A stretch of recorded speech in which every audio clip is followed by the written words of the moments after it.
Hi there, my name's Francis and this is myboxingcoach.com. In this video I want to work with you on a drill that will enable you to open up angles. Now this is probably, I'd call it an intermediate to advanced level skill. Okay. It's called the stance switch, and I'm going to show you two types of stance switch. I'm going to show you an orthodox to orthodox stance switch. Okay, and I know someone, hang on a minute, if you're going to switch stance, surely you switch from orthodox to southpaw and vice versa. Yeah, but I'm talking about a stance position switch. Okay. The second stance switch I'm going to show you is orthodox to southpaw. Okay. As I said, this is intermediate to advanced. Its primary use is at close range, and it's all about setting up hooks and uppercuts. Okay, you will not find yourself throwing straight shots after you've executed this move. Okay, I'm going to do four things for you. I'm going to demonstrate the switch in two positions at drill speed, because you know this is about me trying to coach you, trying to help you out here, so I'd slow things right down. When we do boxing drills, you can look round on the floor, you can see various lines and stuff. This is all tools for us to work boxing drills. The one I'm going to work with you on is below me here, the cross on the floor. So I'm going to show you the demonstration. I'm going to talk you through the mechanics of it. I'm going to tell you when you use this. I'm going to talk through some common faults, and finally I'm going to give you some example combinations to use when you use this skill in anger, if you like. Okay. So I'll show you the demonstrations. I'll first show you the orthodox to orthodox stance switch, and then the orthodox to southpaw, and then I will explain both of them. So you can see the line on the floor, toe on my front foot, heel on my back foot. Okay, I'll show you the demos now. 3 times, 2 different angles. Okay.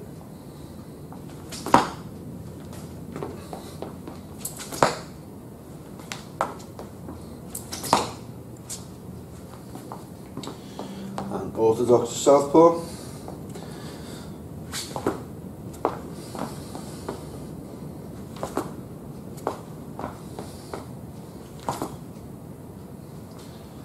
Okay, so what's going on here? Let's take the orthodox to orthodox switch. What I want to do, so if you're in the point of view of my opponent, okay?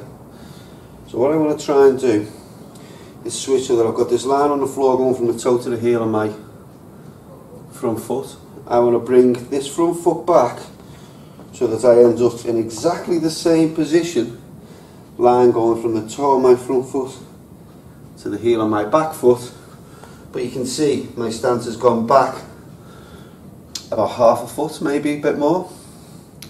So my opponent's here. So the actual trigger is from the front foot. So it's a push. So if I think about the drive off that front foot, that provides the momentum to step across, and I've roughly got that line there. Okay. So the front foot pushes, the back leg pulls across after the trigger of the front foot. So it's, and again. And you can see I'm roughly getting that line. Orthodox to southpaw. So whereas we've just triggered from the ball of the front foot, this time we're going to trigger from the ball of the back foot. Okay. So I push off that back foot, this front foot pulls back over to the far side of the line, and this foot ends up here. Okay. So again, there. I'll just slow that down for you. You can see where the line on the floor is going from the toe of my front foot to the heel of my back foot. And once more, trigger off the back foot, push across. Okay. You see my foot's gone flat a couple of times there. You always should remember the boxing stance. The back foot should never go flat, okay? It's allowable for the front foot too, time to time. Back foot should always stay on the ball of your foot. That provides you the explosive drive, the power to the shots. So when should we use it? This is primarily used at close range, at short range. Okay. Said earlier, it's about setting up hooks and uppercuts. Okay. So when I'm right on top of my opponent, arms are in contact with arms. I can switch one and find my shot there. Okay. So I'm attacking the centre line of the opponent. Okay. You can use it at long range, but only against an opponent who's advancing. Okay? You can't use it against an opponent who's static, who's attacking you from a standing position, who's not advancing. I'll go through that a little bit more in a moment. And finally, you use it really, you should provide some kind of trigger to use it. So you may trigger it with a feint. You may trigger it off a shot. Okay? You may even be a bit sneaky and use your forearm when you're up close to rest your forearm against the opponent's guarding arms, therefore locking them in position and then switching and attacking up the centre line. So you'd have something like, but you're not jamming that forearm into the opponent's face because you get warned for that. What you're simply doing is putting a holding guard on their arms, flicking round and firing the hook in. Common faults, quite a few of them. Now, first one is a jump and spin. When you're in a boxing ring, ideally you always want to have at least one foot on the floor. Okay? Even then, ideally you want to stay in this stance position as much as possible, because this is the safe position. This allows you to function. It allows you to punch, it allows you to defend, it allows you to move in different directions. So what we don't want to do is get a move that does this. And that'll be the edge for a lot of you, to try and, where you jump and the top half and the bottom half stay in sync, move at the same time. Make the legs go first, okay? The legs trigger the thing off, the top half just follows. So get them legs to switch around, okay? Make the legs do the work, don't just let the top half forward, let the upper half flow. So don't jump and twist. Glute guard. If I switch my stance to there, and this arm drops down, I'm exposing my whole upper body to attack. So if anything, when I do my switch, that should come up more, okay? Because this is where the opponent's going to attack from, and I'm attacking from behind this guard. Likewise, if I'm going orthodox to southpaw, okay, guard now. Don't get into this habit. Might look good, you know, you see the pro guys, but whenever they get up close, you watch what their hands do. Their hands go up and they guard. So close position, guard there, guard there. Yeah. If I've got an opponent at long range, and I do this move when they are at long range, I can't throw any straight shots after I've done this move. So if I do this at long range, they will simply watch me and then punch me in the face. It's just ineffectual, it's no use at long range. Unless the opponent's rushing on, in which case they close the ground, I can show the feint, switch the angle, they come across here. So if you think of it from this way, the opponent's coming, and switch the angle, they keep coming, and they effectively run onto my shot, even though I've stepped off the central line of attack. Okay? But don't do it against an opponent who's simply stood at long range, static. This is an explosive and aggressive stance switch. Okay? Don't fall into the habit. When you do work in the drill like this, sure, do it slow to make sure you get the actual correct mechanics of it. When you do it in the ring or on the bag at full speed, be positive, be aggressive, be explosive. Okay? Hit it hard and hit it fast. Don't just go boop, through the motions. The final common fault is that you don't actually throw your own shot in return. Okay? This is about setting up your shots. If you do the skill, if you do this stance switch and you don't throw any punches, simply an opportunity missed, and opportunities have to be taken.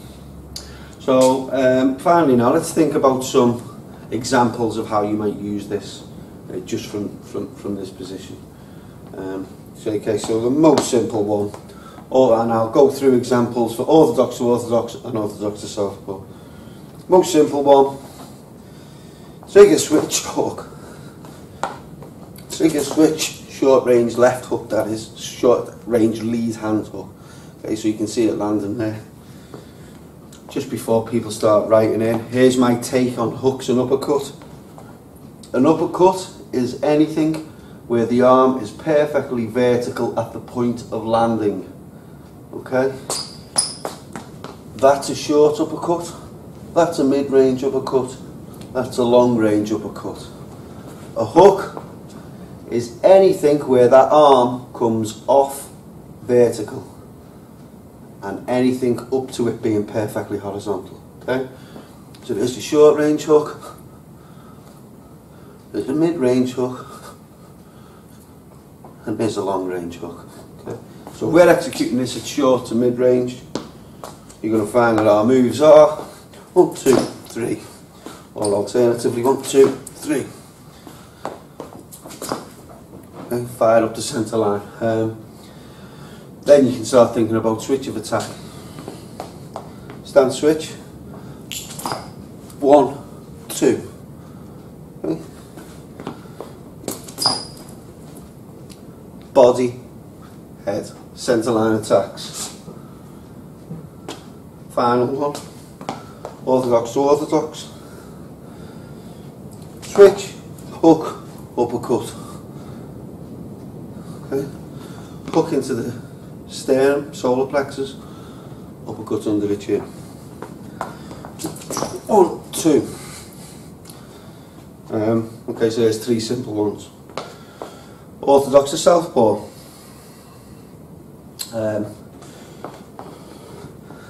Same principles. Okay. Switch, hook body, uppercut head. You're in a southpaw position now. You're an orthodox. Hook body, uppercut head. Cross. Hook into the body, uppercut into the head.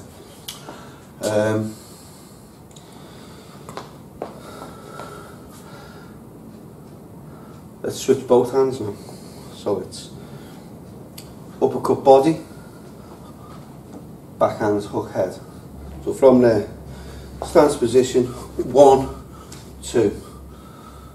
Okay, so what you've got is effectively a southpaw backhand hook to land, well, here on the opponent's side of the jaw. What you've got is 1, 2, 3. 1, 2, 3. Okay. And finally, why not do a shot, switch, shot. So, from a stance position, you can throw a lead hand hook, step across, and throw a lead hand hook there. So what you end up with is